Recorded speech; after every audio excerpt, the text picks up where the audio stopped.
Well, I think culture is it is a reflection of our moment and our time, right? And present culture is the way we express how we're feeling about the moment.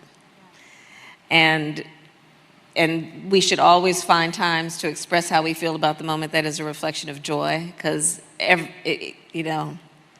The 2024 Republican presidential primary field is taking shape. The battle lines are becoming clearer, and so is the field of candidates. Is the odds-on favorites, if you look at the polling, still Trump versus Biden? That seems to be it, but it's just way too early to tell. I'm more angry now, and I'm more committed now than I ever was. Big challenge for these candidates is going to be how do they navigate Donald Trump? And how do they navigate Ron DeSantis? You and I have a rendezvous with destiny. Welcome to the Ruthless Variety program. Fellas, it's great to be back with you, huh? Boy, it's wonderful to see you, pal. A full casting crew. The whole team is in the house today. Everybody had a good 4th. Everybody had a good week last week. You did a nice job working, putting in the hard time. Yeah, well, I show up all the time. I make nobody sure the believes job's done. that. So nobody believes that. I appreciated you calling in to give us the history of gelatin. That was really nice. You needed it. You're telling me that's not interesting? It was interesting. It's very interesting. I mean, it's not hooves, but it's like femurs. Yeah. I think maybe, stuff is important information. I think they just used to take everything that they didn't eat and they just sort of threw it in, made a sluice, and out came gelatin. it's like you go to a hot dog factory and the output is hot dog and Jell-O. Like somehow, whatever animal parts they throw together. And somehow Ashbrook's mind immediately goes to Bill Cosby. Yeah, that was very I mean, the guy made a commercial, series of commercials. He sure did. Did a lot of things. He did a lot of things. These days, he's famous for other things. You remember when he was rolling out of after he beat the rap? Yeah. And he goes, hey, Yeah. Fat Albert style? Yeah. God. Do you remember that? Yeah, it's like as inappropriate as when Governor Northam was caught in blackface, and then he proceeded to talk about how he could still do the moonwalk. Oh, I forgot about that. That guy survived to the end of his term. Unbelievable. Because he's a Democrat. Exactly. Yeah, there it 100%. is. There it is. So that first clip, what the hell is the vice president talking about? Nothing. Nobody knows. She doesn't even know. And libs were dunking on her last week. I saw a tweet from a well-known liberal voice in Washington who was like, "Oh, when she starts talking about time and space, just sit back." I mean, what an amazing gift she has of just filling nothingness with words. They're supposed to be like platitudes, and it just sounds like gobbledygook. It really is like ChatGPT. It's like ChatGPT say 14 words in a row and it just goes.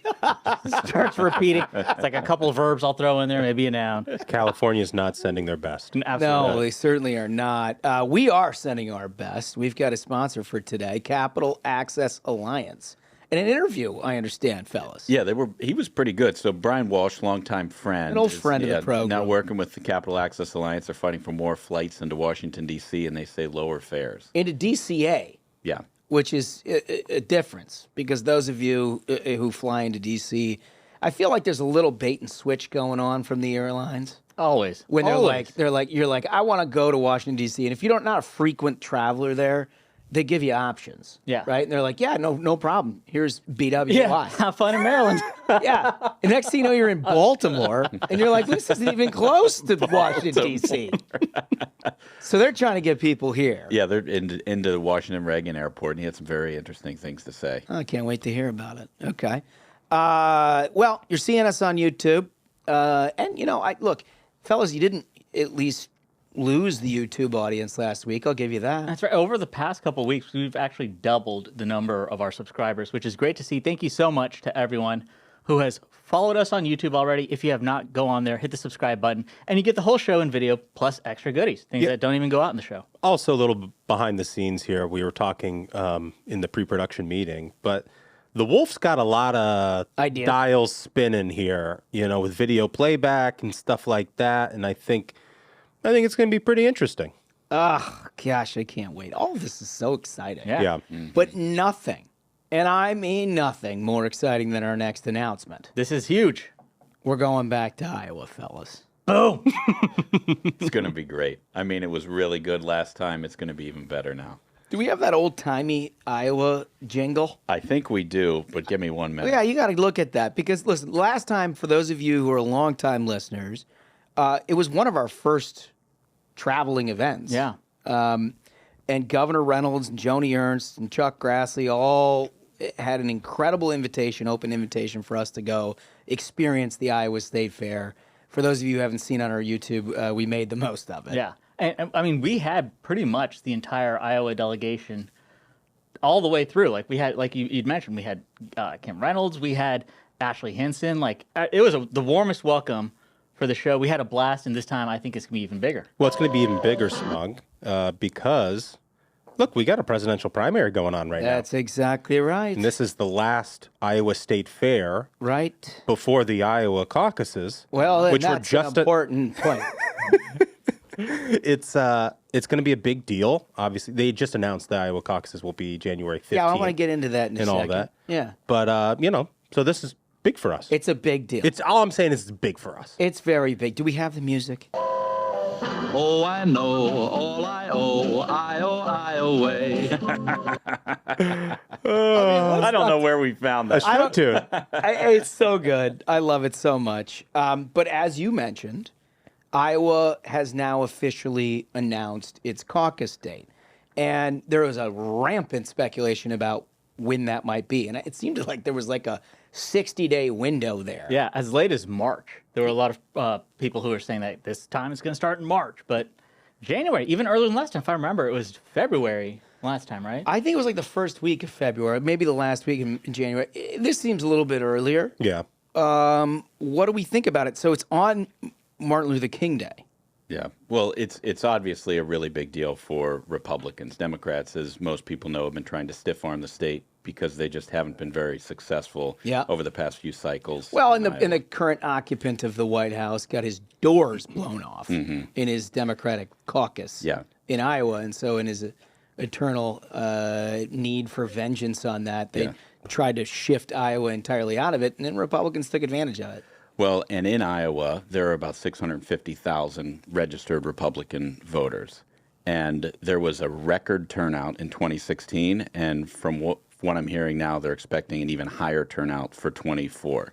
They're thinking like 32% turnout. Wow. So it for will be a primary. No, it's a caucus, which is very caucus, different that's than a right. primary. That's a great point right? to make. I mean, the thing is like most people are equipped enough if they're into politics to go and cast your ballot and get the hell out of there.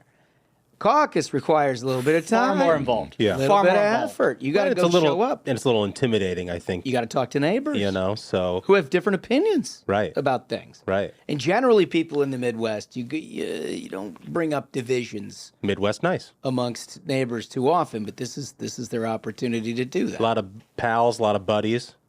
I think they're going to go. I think there's going to be a huge turnout. I think so, too. I mean, and it's not easy to organize over 200,000 people. So you know that the state is getting ready. Kim Reynolds, good friend of the program, you know that she and her team are working overtime to make sure that every single one of these local caucuses is built and ready to go. Can I bring up one quibble? One quibble with the timing. For those of you who follow the NFL schedule as closely as I do, you've noticed that this year, unlike previous years, the NFL has added a Monday night wild card game, January 15th. No kidding. That's going to be tough. That's going to be real tough. I mean, feel like that's a thing. I don't know. For campaigns, it might work because the night before caucusing, everyone's going to be at home, in theory, watching the wild card game. Well, no, it's the night of the damn Oh, it's the night of it? Yeah. you're just going to have to turn a watch I thought party they were into gonna a caucus. I thought the caucuses were on Tuesdays. It's on a Monday? They're going to have Same some time TVs as a wild card? at the place, aren't they? Wow. Yeah. I mean, 100%. They're Wow. going to have to figure that out. they're going to have to figure that part out. Yeah. But I mean, look, it's on a holiday, so there's no excuse for you not to go. And the good people of Iowa, good Lord, they've been so invested at building the Republican Party over the last 4 to 6 years. I think the enthusiasm is going to be off the hook. I know that their public officials are well engaged in all of this. So, I expect, despite the wild card thing, to be a pretty big success. But the good thing is there is no NFL game the night of the Ruthless program live in Iowa. Do you have the details on that, Duncan? I do. So the event will be Thursday, August 10th at 7 p.m. local time. Ooh. We don't have a venue yet. We're still kind of working out the details of that. And we'll share those as soon as we can. But we've got early bird tickets for sale, all sorts of Oh, stuff. the tickets are up. Yeah, all you got to do is go to ruthlessiowa.com. It redirects to the ticketing page, and they're right there. Subdomain? It's not a subdomain. It's a regular domain. It's a forwarding domain. It is a full-fledged domain. It's a domain. It is. It's Ruthlessiowa.com is the subdomain. No, Smug. Please. He's offended. You're offending my internet prowess right now. His art form. It's what we call in the biz a vanity URL. Oh, because I get it. It's easy to remember. Ruthlessiowa.com. That's where you get the tickets. Well, and there's nothing that Smug appreciates more than vanity. I'll admit. Okay, the man's right. He's right. Okay, so Ruthless Iowa. Ruthlessiowa.com. Get your tickets. They're early bird tickets for sale right now. There's also on here, Jared. Shout out to Jared for putting all this together. Advanced man Jared. Minion Pit tickets. Oh, this is going to be amazing. Which put you up front and a free drink. Oh, that's you believe that? good. So we can hang. Yeah. Oh man, I appreciate the fine police of Iowa for helping out with this event. Well, last time they came and escorted us around. Yeah, yeah, the great folks. We'll see if they have the same view. We love the cop. They love us. Yeah. Not when I was 17, but they do now. They do. Yeah. Yeah. And we're firm supporters.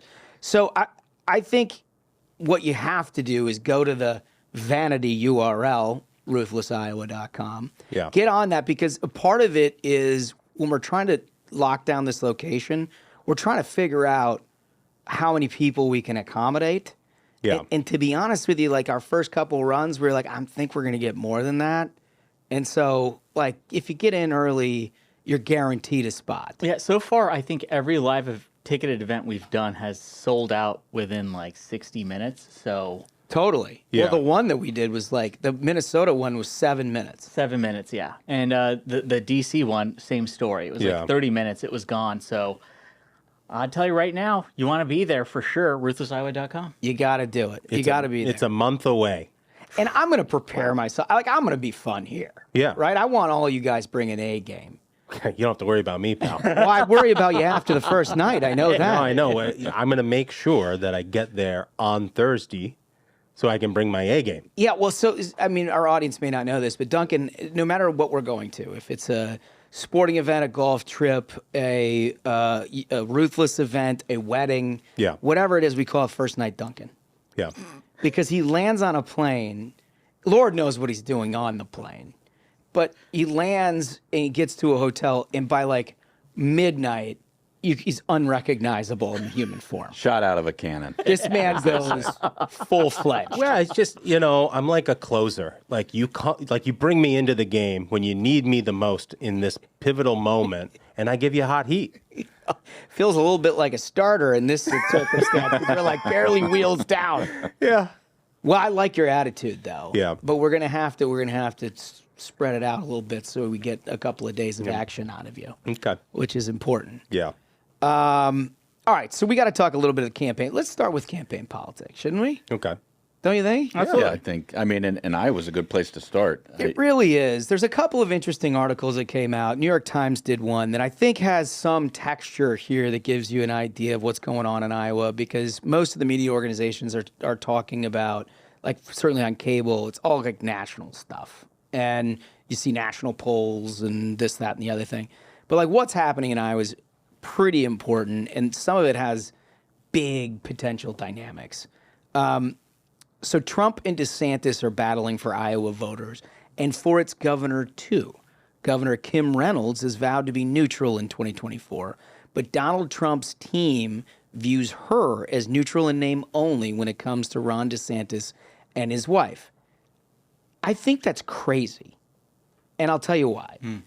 Because there's been a long history of Iowa gut. Branstad did this for decades. Grassley has done it forever. Tom Harkin on the Democratic side did it exact same way. And basically what they are is political concierges.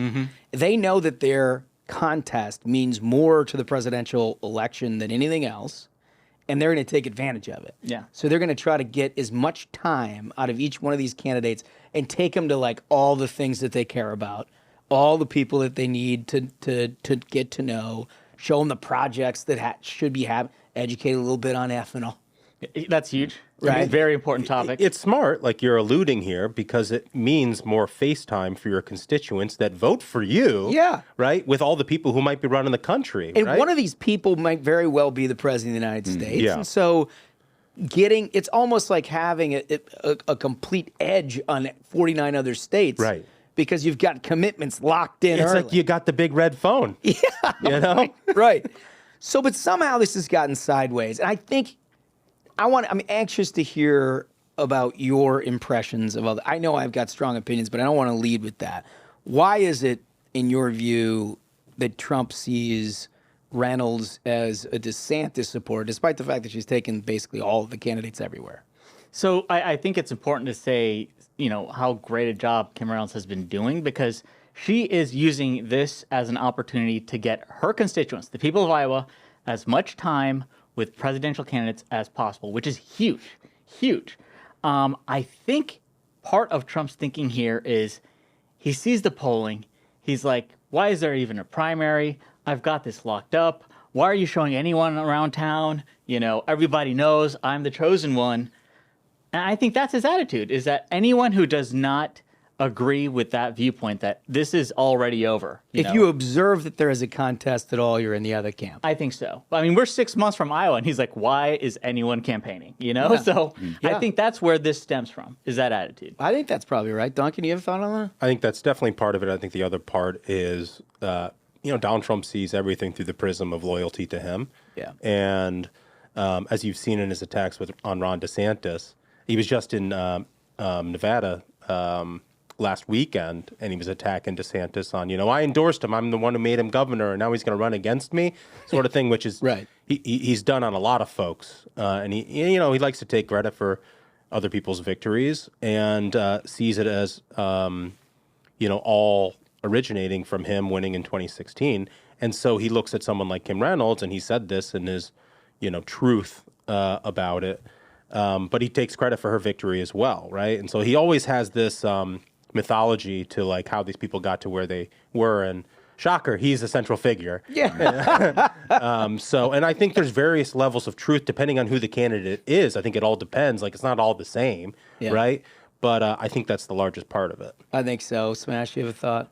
I can't begin to guess why, but it does seem like she's really popular. It does seem like another example of the president shooting himself in the foot. This guy has been on the ballot 4 times in Iowa, and he's won 3 of them. And the only reason why he lost in 2016 by a single delegate vote was because he wasn't organized in the state. Yeah. He just started. He basically had one guy on the ground. Yeah. Well, this time he has a whole team.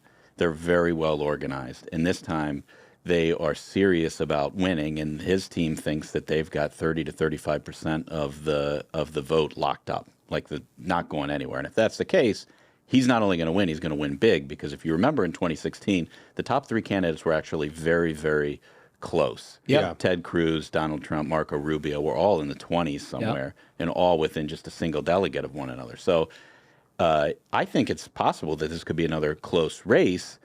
But if somehow Trump does not win in Iowa, for these other candidates, it's almost like that moment in Rocky IV when Balboa hits Ivan Drago and he's like, "Oh, I cut him. He's a man. He's not a machine." Yeah. And so like that would be. I think Trump has to win in Iowa. They will say that it's not essential that they can win in these other states after Iowa, and maybe that's true. But I think Iowa is very important for everybody, including Trump. Yeah, look, I agree with all of you. I think anything short of a coronation, he's upset about. And also, I remember in 2016, it was kind of a controversial Iowa caucus. You guys remember? It was tight. So Ted Cruz is, so the way caucuses work is it's not like you go, like in a primary, you fill out your ballot, you go home, it's over. You're basically like in a high school gymnasium. They say, okay, this is the first round. Everyone go into your like corner based on which candidate you're going to support, and then they hash it out. You'll have people who, like, I guess they're the head for that candidate at that caucus location will be like, here's why you should support. Yeah, it's Trump. often a surrogate of the campaign. Somebody who's been around town. They're there on behalf of such and such campaign. Yeah, they'll be like, okay, so like there's a cutoff where they're like, okay, your candidate's not viable in the first round. Here's why you should come over to our camp. Right, and so you're twisting arms. You're trying to persuade people. You're like, Rubio people, come over here to the Trump side, that sort of thing. So it requires a little bit of tact because you also don't want to piss people off because you might want them to come over to you later. Yeah, totally. I mean, you got to work it. Right. And then there were rumors that the Ted Cruz caucus app, Ben Carson apparently. What was the story? Carson, by the way, finished a respectable 4th. Yeah, so he was doing great in the caucus, and apparently they said something about him dropping out. A text went out, or a push notification, or something. I don't know if was it actually ever proven it came from Ted Cruz's campaign. I have no idea. I have no idea, but I know for a fact Donald Trump accused Cruz of doing it. Yeah, and so there was that they had their folks at these various caucus locations tell everyone, hey, Ben Carson's dropping out, guys. Come on over to our side, and then Cruz ends up winning it. So well, I mean, it was a little controversial. Yeah. But I love that. So this truth that Trump sent out, I think, sort of underscores the whole issue here, and he does this a lot, and it's so far has not had any impact on his polling at all. But I just as this race matures a little bit, I just don't know how some of this stuff works, right? So he says, I opened up the governor position for Kim Reynolds, right? Because he appointed Branstad as a commissioner or whatever. And when she fell behind, I endorsed her, did big rallies, and she won. Now she wants to remain neutral. I don't invite her to events. DeSantis down 45. I mean, this lady is not some potted plant. Yeah, I mean, she has built an incredibly strong Republican Party in Iowa. And she has like a 90% approval rating amongst Republicans. That's the thing is people love her. Yeah. Her resume, especially over the past year, what she's gotten done is essentially the conservative wish list of school choice, tax cut, every single thing that conservatives have on she's been like conservative Santa Claus, just like everything's been done in this past and she's gone out there and kicked ass of a lot of local legislators who weren't on board with the conservative agenda and got it done, which is huge. So that's why she is so popular in that state. And I'll also say this. If Trump does win Iowa, if he wins the nomination, if he becomes president of the United States, you're going to want Kim Reynolds in your corner. Yeah. So I just don't understand any of that. I think if you're Donald Trump, she's not going to come out and endorse anybody. So her hands are a little bit tied, maybe. And so in sending this, you're sending what you're doing with all of these truths, where you're just sort of continuing this narrative of, like Smug was saying earlier, the existence of this primary is an affront to me in the first place. Yeah. Right?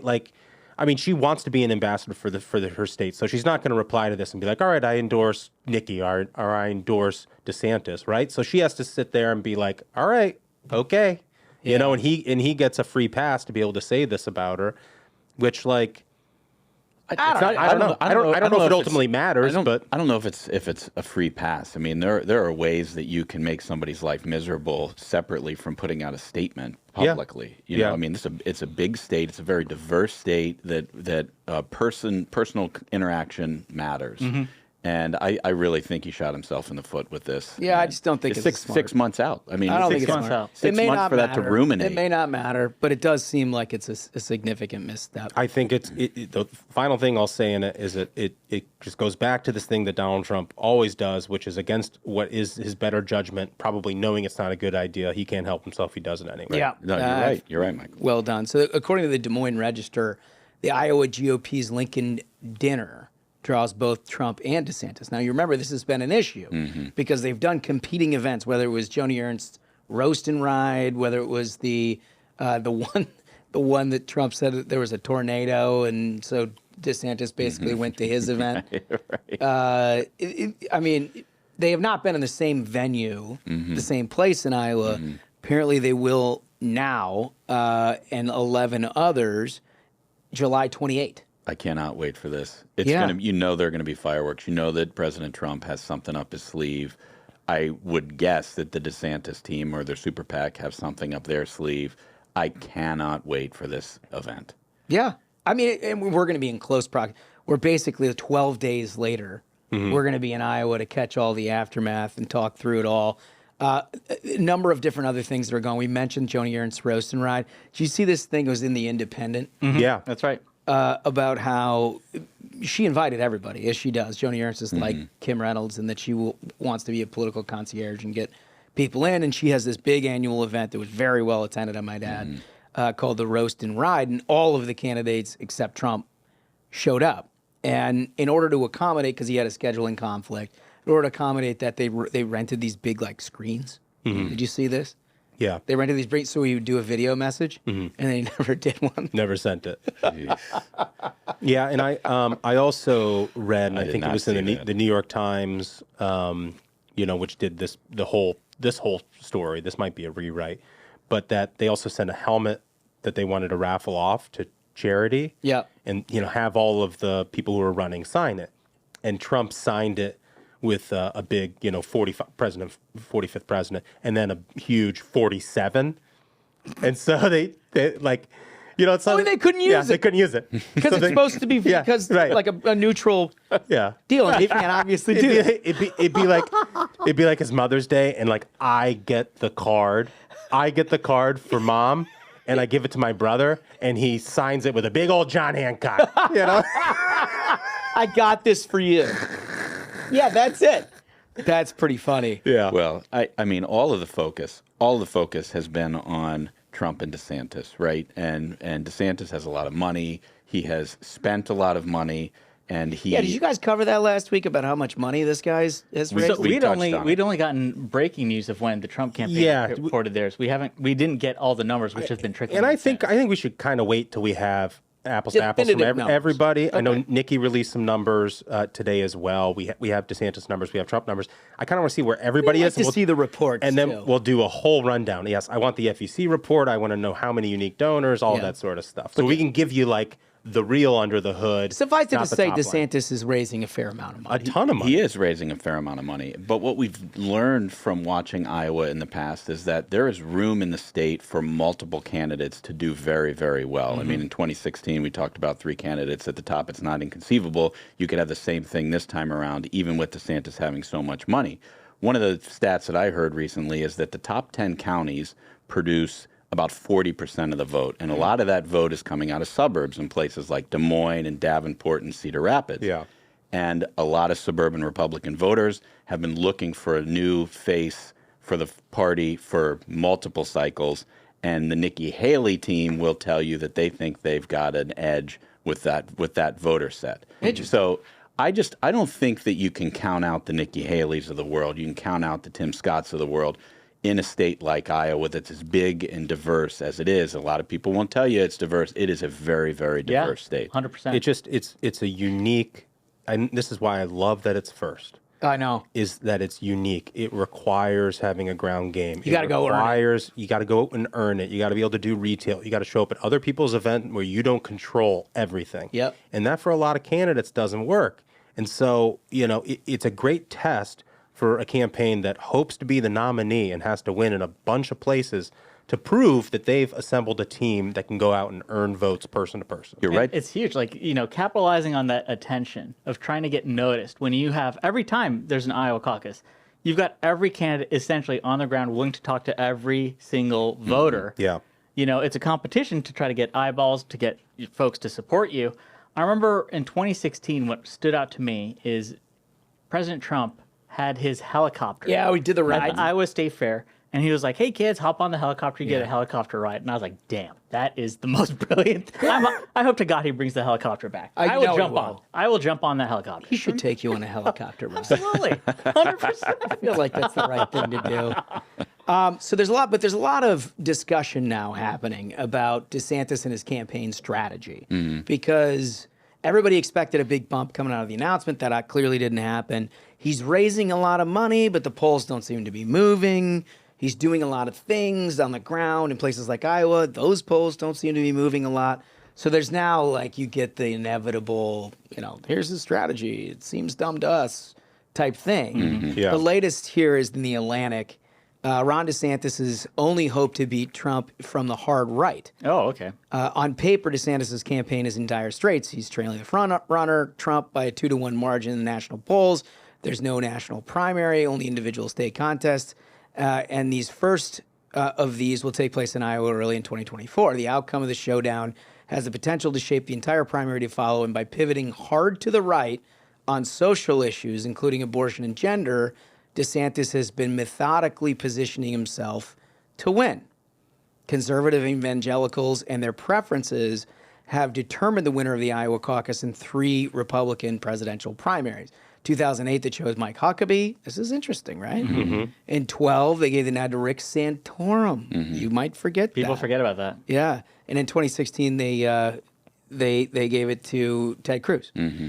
So, the theory of the case here is that he's doing the social conservative thing, running hard to the right of Donald Trump in Iowa, and maybe that is the way to go about being more competitive. Not going to show up now, but as people begin to evaluate their choices, they got one guy who's a pretty reliable conservative social warrior, which, look, nobody's been a better president on issues like abortion than Donald Trump. That's a fact. But it's also very hard to think about the commitment to other social issues that DeSantis has weighed in on that Trump has always been a little uncomfortable with. Yeah. And I think in the state of Florida, it's been a source of tremendous strength for DeSantis. And he had built this reputation of he generally does not give a damn what the press thinks of him, what the left thinks of him. It's a great image. He just goes and gets it done. He makes it very clear he's not going to play games with these journalists. Like, you even see the phrasing that they have here, that hard right on gender. It's like, what the hell? Like, how are you hard right on gender? Hard right is apparently acknowledging that a man is a man and a woman is a woman. Yeah, so that's hard right, guys. So he made a name for himself by completely rejecting this kind of framing that you get from the media.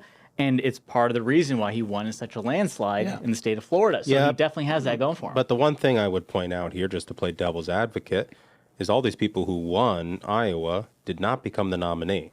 Right. No, that's true. Because, look, you immediately pivot to New Hampshire, which is a much more nuanced view on all of those things. In fact, in some ways, from a political standpoint, the exact opposite view. They're much more libertarian on all of these things, including their governor, who's is Sununu pro-choice?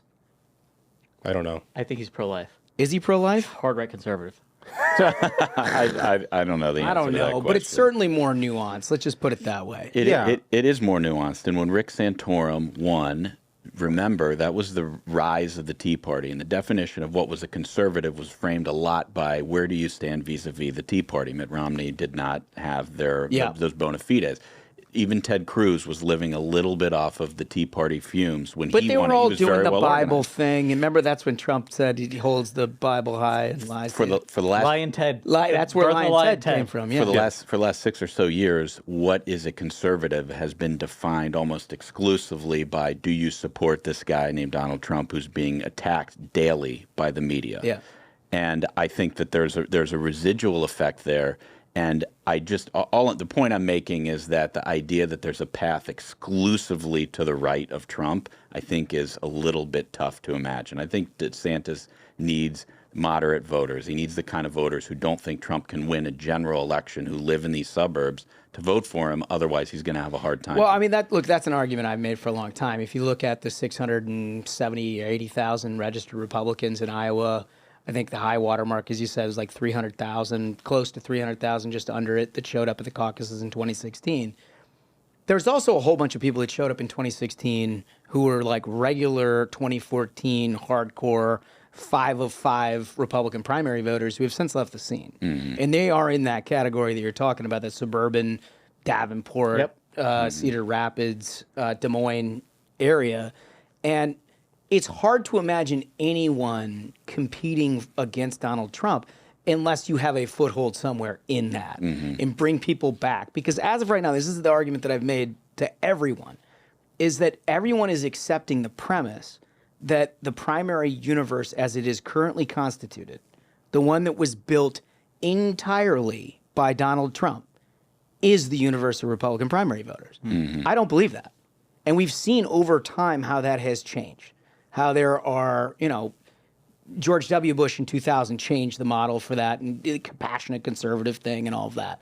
You look back at Buchanan in the early 90s, who had a whole bunch of new sort of libertarian, much more, I don't want to say isolationist, but you know what I mean. Paleoconservatives. Paleoconservative, that ushered in a whole new group of people. It's why I've consistently said on this show that there's no person whoever wins the Republican nomination for president and is successful to go on and become president of the United States, running on a movement someone else built.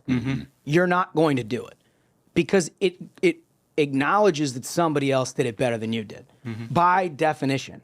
And the audacious task of running for president in the first place means that you have a vision that can include more than what we've done over the last 6-8 years. Well, or you wouldn't vote for him in the first place. It's an excellent point, and these suburban voters are looking for something very different from what they've been given over the past several cycles. We talked about why Nikki Haley may have an angle in, where she's done like 30 events there, and Tim Scott is spending a lot of money in the state of Iowa. He's got an ad up on TV right now where he sort of attacks the woke culture. He's throwing a tight spiral. I don't know if you guys have seen this, but it's a pretty good ad. And somebody like him is obviously trademarked now as optimism and a message that is very different from what you're hearing from a lot of other candidates. And so I just think a guy like him has a shot. And in Iowa, the game, I feel like it's anybody's game, right? Well, almost anybody's game right now. I mean, at least at the top, it's going to be very interesting to watch.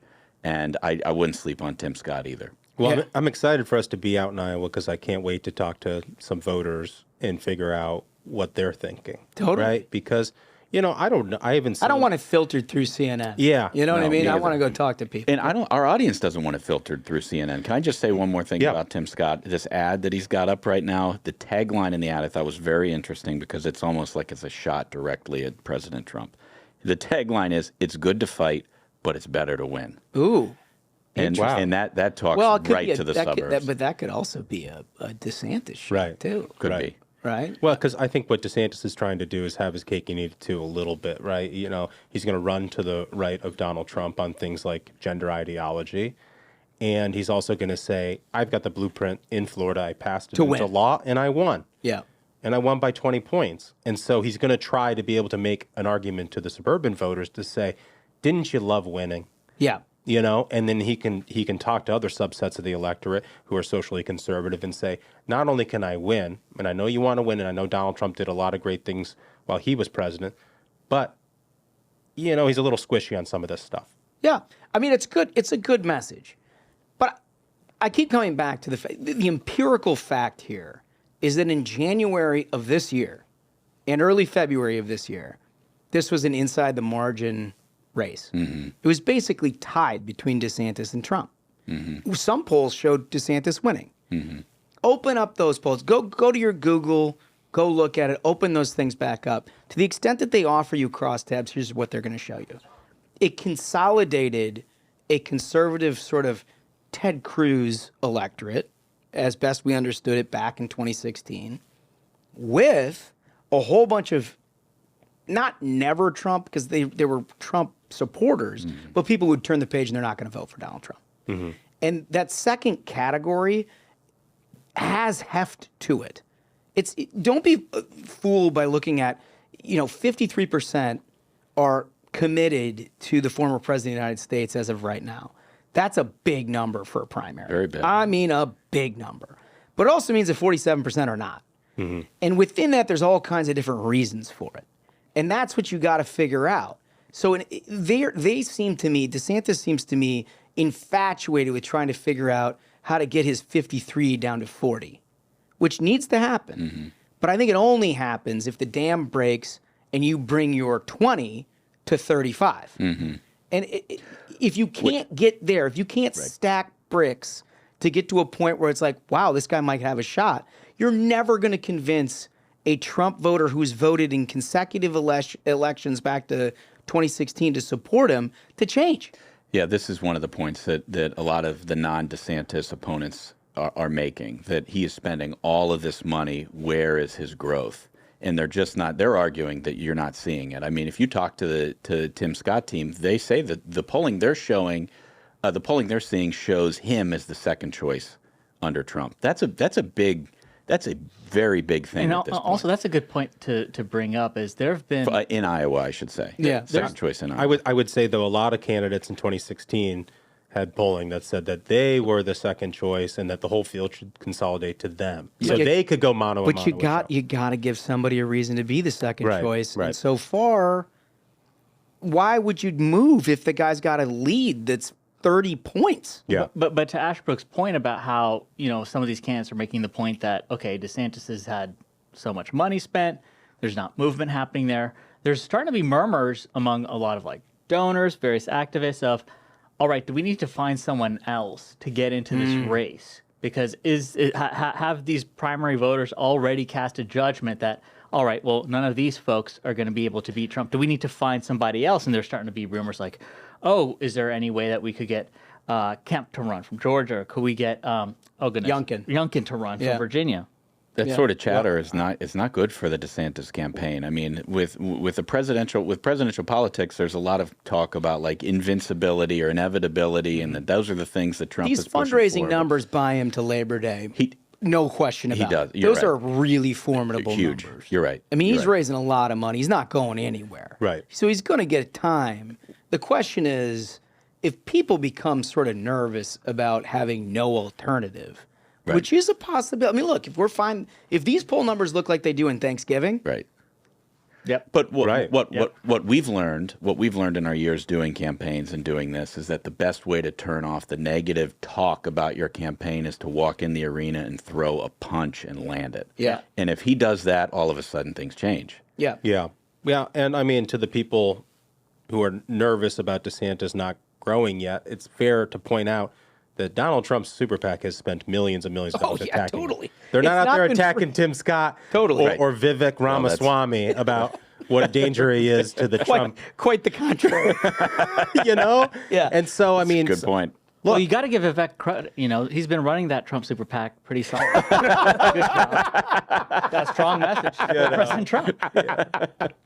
Oh, totally. By the way, he's going to have, I think he's pioneered the idea of paying people to raise money for him. Yeah, I just saw that announcement just came out today of where I think he had a video announcement on Twitter where he was like, hey, why should anyone else get money from fundraising for candidates except for you?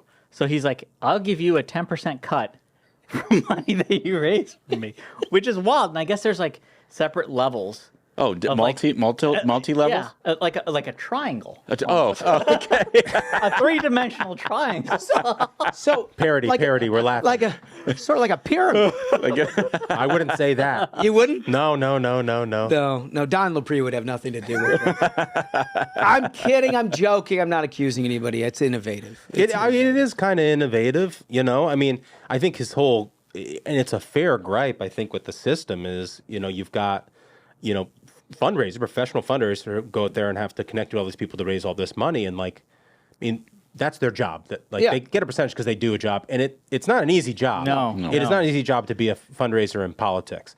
I think he's sort of looking at that and he wants to say, well, the system's broken, and it pairs nicely with his message as this, I'm this outsider who's going to disrupt the apple cart of politics. It'd be better if he was actually a genuinely outsider candidate. That's how he started. Right.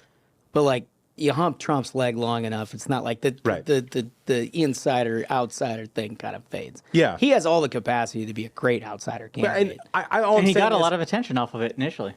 Yeah, all I'm saying is I do like the idea of, just grassroots people who support candidates going out there and trying to convince their friends, not just to support a candidate, but chip in $10. Yeah, and I get a buck. I get a buck. And that's the thing. It's like a referral code. Hey, buddy, how about $10? Yeah. Huh? I think just walking into how people about that your friend? Barnes you and go Noble. up to your friend, you're like, hey, man, this is candidate. He's the guy. He's fantastic. $20, just throw it in. I threw mine in. We're all doing it. Yeah. He's like, all right, sounds good. And then 2 weeks later, who you're voting for? He's like, Trump. I'm like, I thought you got me in on Vivek. He's like, I got a couple bucks. How about when he puts the money in and then all of a sudden it dings on the other guy's phone? He's like, what's that? He's like, I just got $2 from your $20. Vivek just Venmo'd me. But I think what a lot of folks are going to learn from this, if they try to engage, is I'm sure everyone here has had experience working on a campaign where the candidate absolutely hates to dial for money. Yeah. Because it sucks.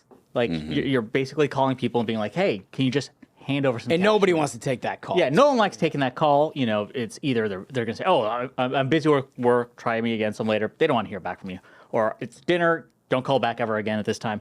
So when folks try doing this, they're going to learn very quickly of like, wow, this really sucks. This is not fun at all. But the whole reason that they have to do this is because of those numbers to get on the debate stage. So they have to have like 40,000 individual donors that chip in money. Very fair threshold. It's the right call. And, it's the right call. and that's why they're doing. The interesting thing is there was also news about Burgum's campaign. Oh, Burgum. Where they're offering like $20 gift cards if you chip in $1. Really? Because they're like, well, you can't lose, and what the hell does he care? How is that He's even a billionaire. legal? This is buying. So here's the thing: is Obama phones.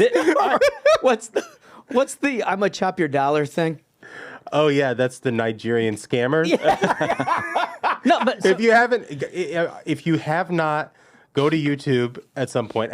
Subscribe to Ruthless Podcast while you're there, and look up the Nigerian scammers "Chop Your Dollar" song. Oh, it's the best. It's very funny. It's the best. We should maybe figure out. But the how to whole work thinking that here is he hits the 40,000 threshold. He can afford to fund it. You know, he's a billionaire. He doesn't care how much the money is. He's not trying to raise He just the wants money. to get on that stage. He just needs those. I really hope he gets on that stage because that guy's flow is something else. Oh, it's got a great head of hair. Nobody else up there is going Great to head have of that. hair. Great head of hair. All right, you guys want to talk monkeys quick? We got to get this in. Yeah, always. Because I think Ashbrook probably leads the way on this. But according to The Sun, monkey labor by cruel coconut farmers who make them work in chains to meet growing demand for trendy vegan milk.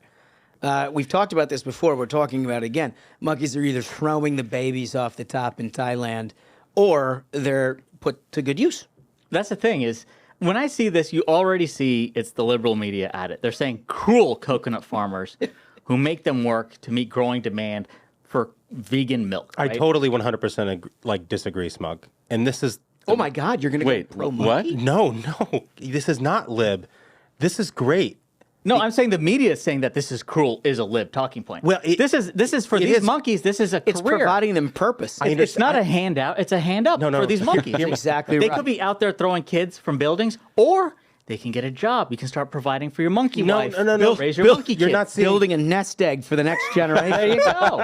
You're not seeing the silver lining in this, and that is the vegans, the most sanctimonious people in all of society, are now forced to read that for them drinking it, these poor monkeys are in chains. Oh, I just love that. What a dilemma. Because these people are the people who will look down their nose at you for driving a gas car, right? Or eating meat, right? And now you find out that it's basically torturing monkeys to make their vegan milk. I'm all for it. Yeah. But it's not torture. Make them feel bad. That piece of it, they're not torturing monkeys at all. The monkeys, according to The Sun, and I would phrase this differently, but they're made to spend countless hours picking the fruit when they're not chained to the floor, the Times reported. Also known as PTO. The farmers reportedly pull on ropes that are tied around the animal to control them when they're carrying out their grueling shifts to the treetops. I mean, look, when you take your dog on a walk, it's on a leash. That's not cruelty. It's That's not. just being. It would. They would run away. Let's be honest. They're going to run away if they're not chained to the ground. That's the thing. They're going these to go. They're going to monkeys- steal a child and throw it off the roof. These That's know what monkeys have happens. turned away from a life of crime. That's basically and it. they are now provided that first hand up. Yeah. They are provided a shot at the ownership societies. Yeah, 100%. It's an opportunity. It's a monkey chain gang.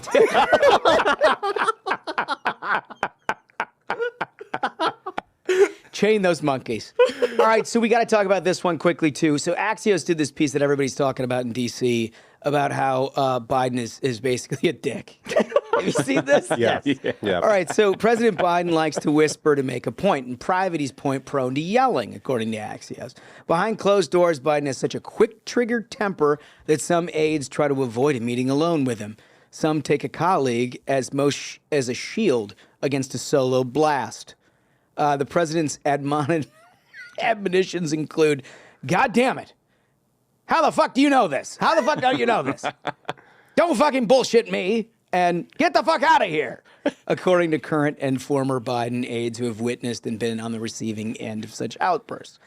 Let's break this down for a minute because remember we talked a few weeks ago about how Axios was basically behind the scenes doing the Biden staff play-by-play. Yeah. And they're continuing to do this. They're very well sourced.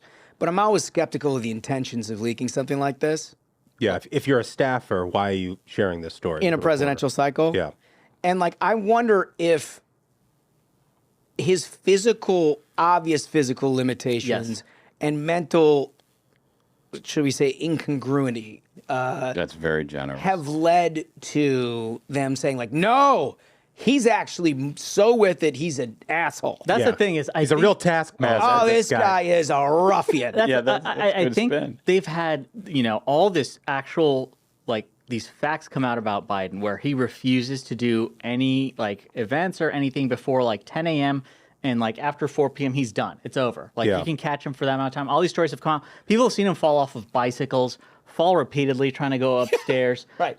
It's gotten that dire, and you see polling again and again, like we've discussed numerous times on the show, where over 50% of Americans think Biden is mentally and physically incapable to be president, that they are now at their last straw of how can we prove that he has a pulse?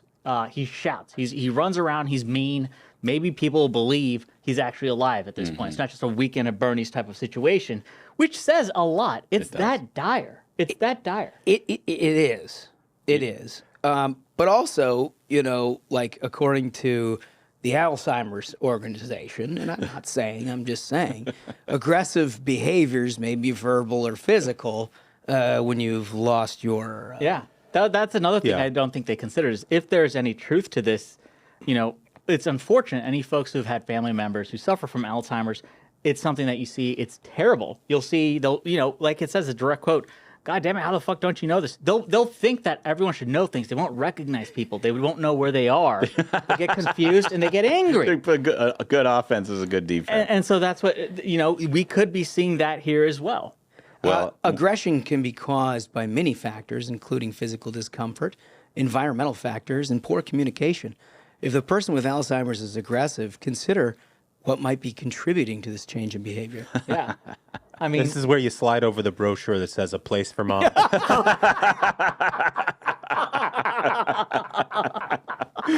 But for Biden staffers, it's sort of business as usual. Did you see the Psaki quote in here? No, what was that? The Psaki quote was so great. Hold on, I got to find it. Yeah, please do. I mean, there's another. Jen Psaki saying, quote, I said to Biden multiple times, I'll know we have a really good, trusting relationship when you yell at me the first time. That's so good. He beats me because he loves me. Look what you made me do. There's another, Look what you made me do. There's another line in the story that I absolutely love.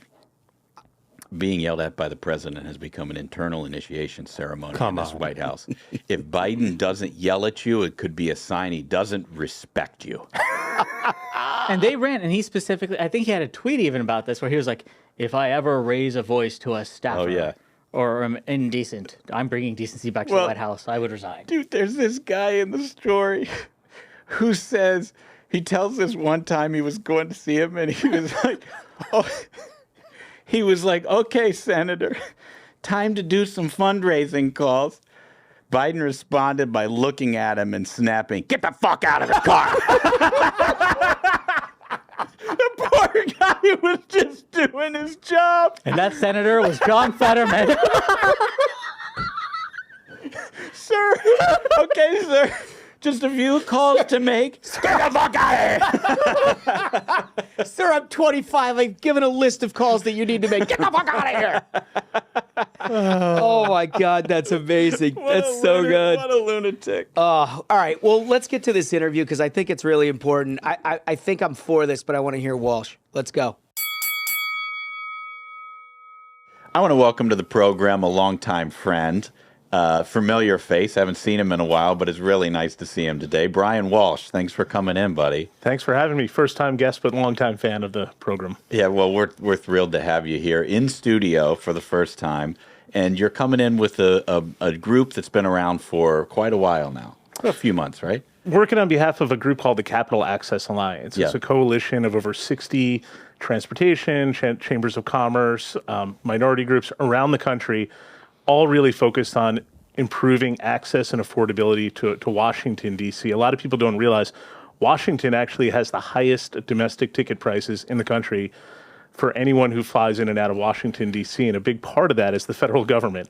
Reason for that is the federal government. So we're aimed at changing that in this year's FAA reauthorization bill. So this is, because I feel like I've seen these ads all over social media and stuff on Twitter. This is about DCA, in particular, Reagan National Airport, right? Correct. So Washington, D.C., as many people who have flown or come in and visited, has two airports.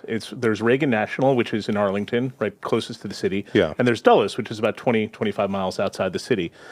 Since 1966, a lot of people who live in Northern Virginia don't even realize this. Since 1966, Congress has had a rule on the books that artificially limits the number of flights that can go in and out of Reagan beyond 1,250 miles.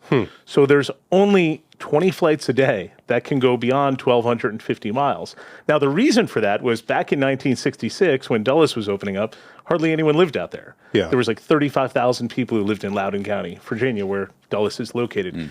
Well, fast forward nearly 60 years later, a lot of things have changed. To put it in perspective, back in 1966, the Department of Transportation hadn't even been stood up. There's 450,000 people in Loudoun County today.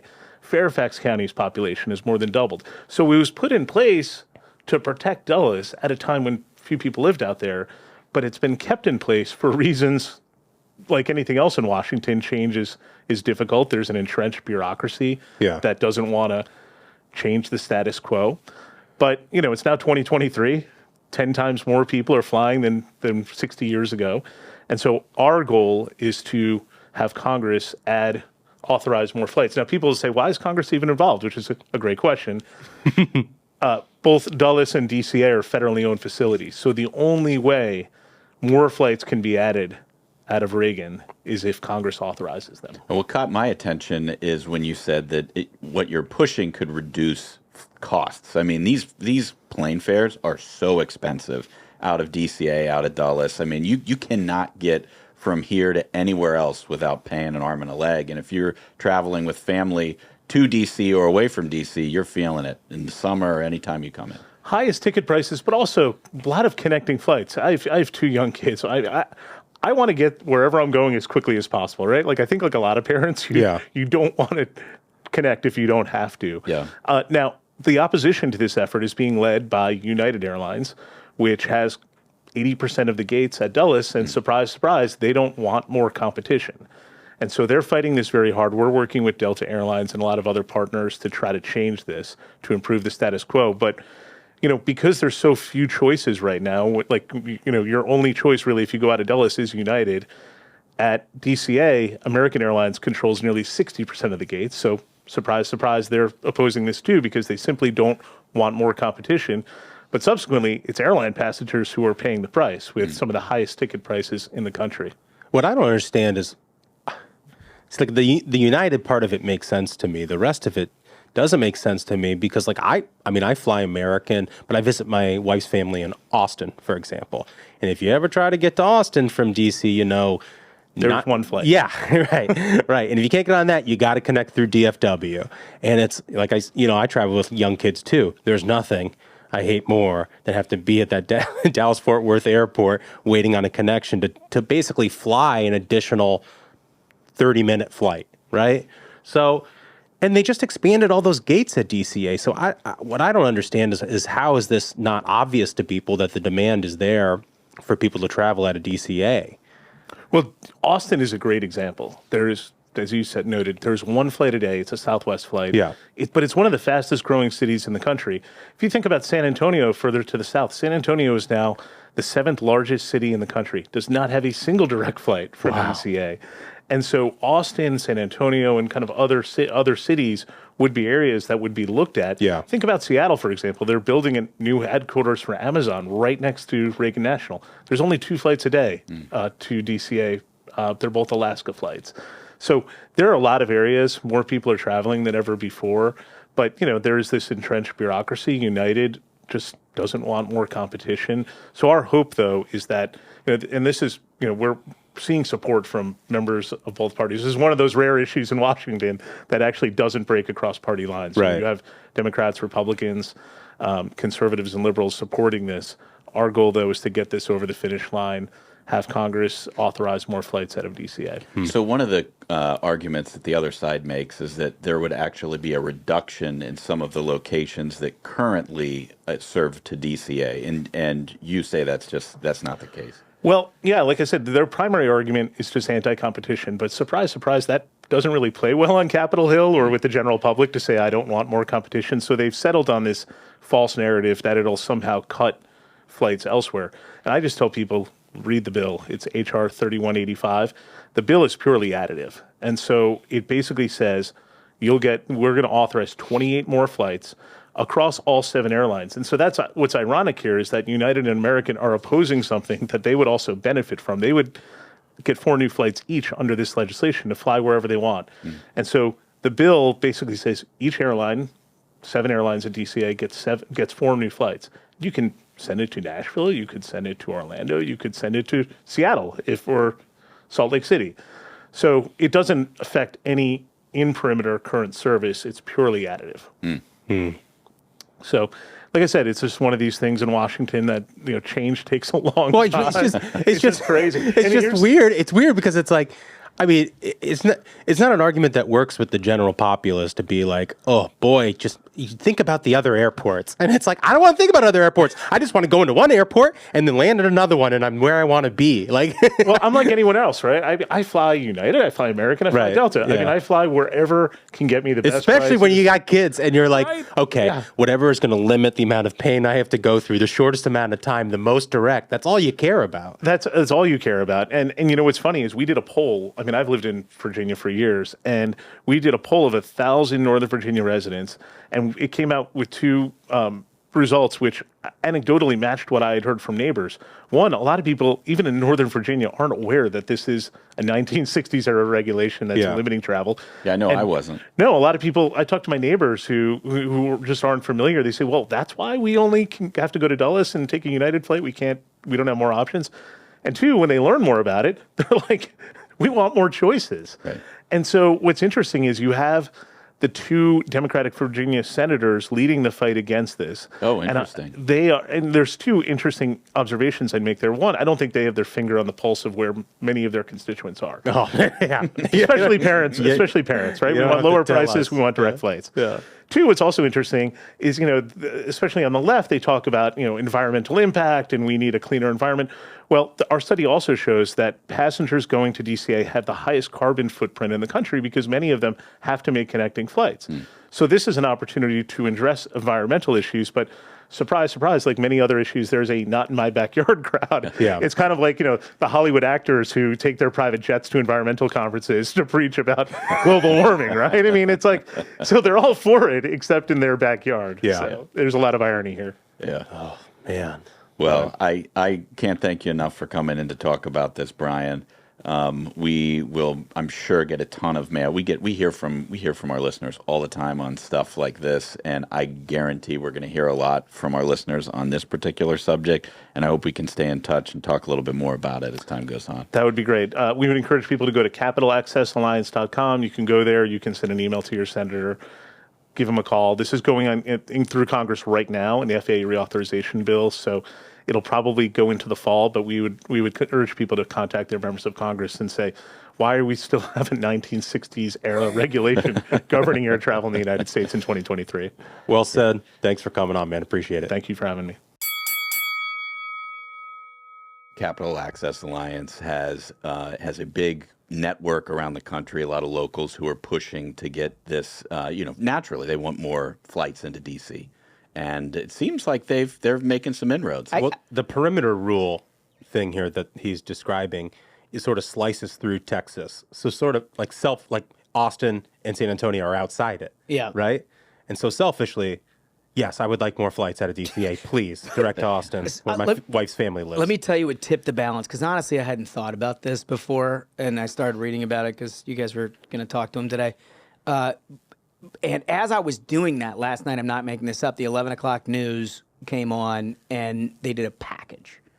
And it was, all these proposals and local pushback. And then they've got some dudes, this dude's hair is everywhere. He's in a Zoom. He's like on his couch and he's like, we're all for consumers, but not on the backs of the good people of Washington, D.C. And I'm like, the fuck are you talking about? Because a plane flew over your house? Maybe don't live in the flight path. No, I'm serious. Like, there's planes going over all of the time. Right. We live in a big city. You're living in a city. If that bothers you, I don't know. There's a lot of places in this country you can go. Go to Manassas. It's like 20 miles that way. Yeah. Don't, like, say you can't fly to Texas because, oh, this plane is over top and it carries 2,000 pounds of fuel. What a shitty argument. I was like, all right, I'm in. Yeah. I'm in. I'm for these guys. Whatever it is, that guy sold me. Yeah. And Walsh did a nice job. So anyway, fellas, I think we did it. I think so. Outstanding work. And thanks again to Brian Walsh for coming and telling us more about that situation. So absolute banger of an episode of My Say So myself. Bangers always. So until next time, minions, keep the faith, hold the line, and own the libs. We'll see you on Thursday. Stay ruthless.